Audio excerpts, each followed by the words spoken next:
We should start with Dr. Foster, shouldn't we? That's what people will want our opinion on. So what do you think of Dr. Foster? This was the final episode of the second series, or possibly ever. At the end of the last episode, we saw basically Simon threatening one last sort of, what would you say, one last move in this sort of revenge game they're playing with each other. And you saw her sort of almost going to run him down, but obviously, as you said, she didn't. Like, I found this a weird structure, this final episode, because the first third of it just sort of was a bit all over the place. Simon went to the hotel, they'd left the hotel, they went to the house, they had a bit of an argument, threatened to kill him. Then they had that weird scene at the Chinese restaurant. After him trying to, get to Tom, Tom said, "No, I don't want anything to do with you," blah, blah, blah. I've got no idea why they brought James back, because he's a non-character. And then they had sort of the final showdown where Simon threatened to basically run out in the middle of traffic. Very well choreographed moment. I thought so. Really, really good. It had me on the edge of my seat.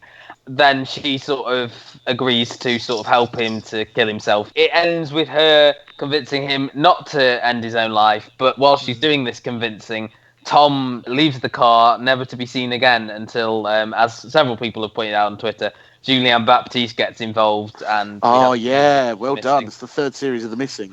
It's had a real backlash on Twitter. Were you surprised by the backlash? I love it when he does the high-pitched... I quite liked it in a way. I was a bit weirded out by the whole delivering a monologue to camera that they decided to do in the last... sort of speaking to Tom, almost like an Alan Bennett Talking Heads type thing. As you said last week, there's no use second guessing this. I thought that, as I said, Tom would kill Simon, because I thought she'd get Simon out of her hair, but she'd lose Tom forever. So I thought that she would lose Tom in some way, and here they've done it in an interesting way where they can still come back for a third series if they want. Please don't. I'll tell you what I thought. The people who were really disappointed and thought it was a waste of their hour or a waste of... I reckon that's because they wanted it to end a specific way in their minds. Yeah. And it didn't have the ending they were expecting. People like Gary thought somebody was going to die just because they kept referencing coffins and things. No, of course it wasn't going to happen like that. I thought the dialogue was pretty horrendous. I thought Saran Jones was really hammy in this, actually. I liked both was of them. Really good. I thought Tom Taylor was very good. He's been the star of the series. The waitress stole the show for me. That scene where I was quite moved by it by the end, quite weirded out, quite creeped out. I enjoyed it for the most part, and I don't want any more. That'll do me, thanks. Yeah. I think this last episode felt an elongated way of ending it.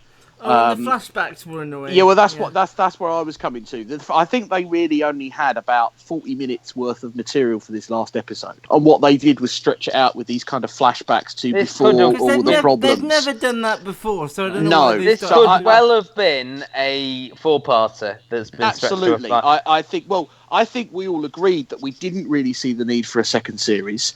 And I think you're right. They didn't, I think, have enough plot or enough good storyline for 6 episodes. But maybe the BBC said, look, it's 6 or nothing. Well, no, it wasn't 6. It was 5. Okay, it was 5 or nothing. It was 5 last time. I did like the fact that a lot of it came back to, in the first series, the key scene was that meal right at the end of the 5th episode. And we had that again in the I did mention that in my review. That's obviously why you're bringing it up. There was 2 dinner scenes, really, wasn't there? There was the one in the restaurant where he turned up, and then there was the one in the travel lodge or the carvery. There's a weird thing in Dr. Foster about meal times and food and things like that, because if you think the first episode of this series ended with, Tom being taken by Simon and having dinner there, then you had the meal at the cafe when Tom had been suspended from school, and that had a similar structure to it with the waitress and everything like that. And the meal at home between the 3 of them. Yeah, and the meal at home. Pasta and chicken in about 2 minutes. Yeah.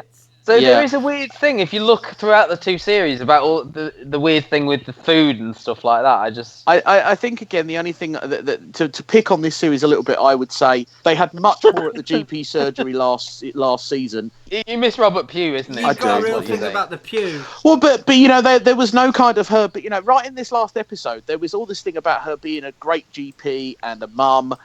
And some of that hadn't really been a factor or a theme of some of the rest of the episodes. So that's why it felt a little bit distorted. I mean, I think... I didn't hate it. if there had been a death in this episode, I reckon it should have been that hypochondriac guy's, or is it the surgery? That he finally, I told you I was ill. Family launched a malpractice suit against Gemma. Well, but you know that might have entertained me a bit more. So it's not you do realise it's not a medical show though, Doctor. No, Foster. it's not bodies. It's called Dr. Foster though. It's not a medical show. A couple of people I saw wanted it to end with them getting back together. If that had happened, I'd have been really pissed off. Yeah, because that would just people did negated the whole thing. cite Gone Girl with that in the end of Gone Girl, I think the book, they end up getting back together because they're both as bad as each other. But as far as endings of sort of shows we like, I've been more annoyed by other endings, if that makes sense. I wasn't his death or them getting back together, or I think this was a good way. This felt, in the world of Dr. Foster, the most realistic thing they could have done.